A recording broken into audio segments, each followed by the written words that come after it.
የፖለቲካ ፓርቲዎቻችን አዲስ አበባ ቁጭ ብለው ውስኪ እየጠጡ የሚደራደሩት ባህያ ለሚጭን ገበሬ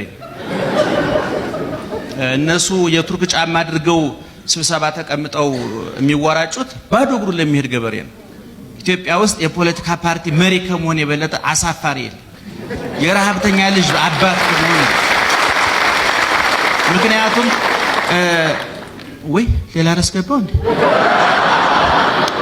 እና ደስ ያለኝ ልናገር ተውት። ለማንኛውም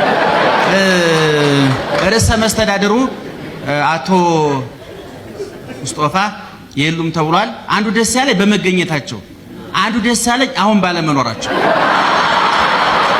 እንደ ልባችን እንድናወራ ማለት ነው። በእውነት ባሉበት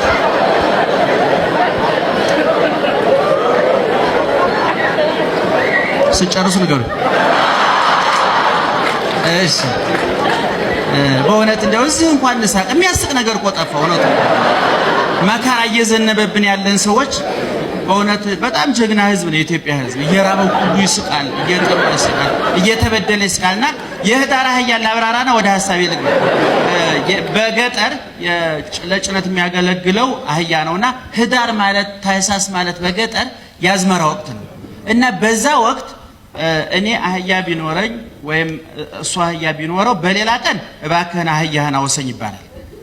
በህዳር ግን ማህበረሰቡ ተስማምቶ ያገኘው ሰው መጫን ይችላል። ለምሳሌ አስቀድሜ ካገኘው የተወሰድከው ማለታችን በህዳር ማህበረሰቡ ያልተጻፈ ህግ አለው ማለት በሚያዝያ አልችልም፣ በሐምሌ አልችልም።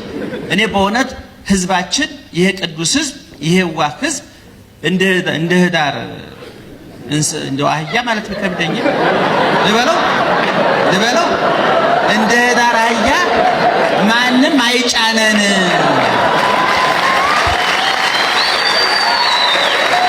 እና በእውነት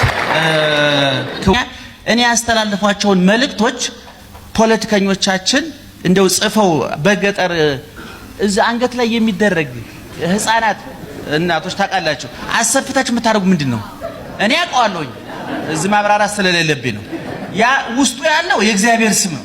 ምናልባት እንደው ሌላ መረጃ ስብከት እንደሆነ ሰጋለሁኝ። መረጃ ማቀበል እየሰበኩ አይደል? ምን የምሰብክበት በቂ መድረክ አለ እግዚአብሔር ይመስገን።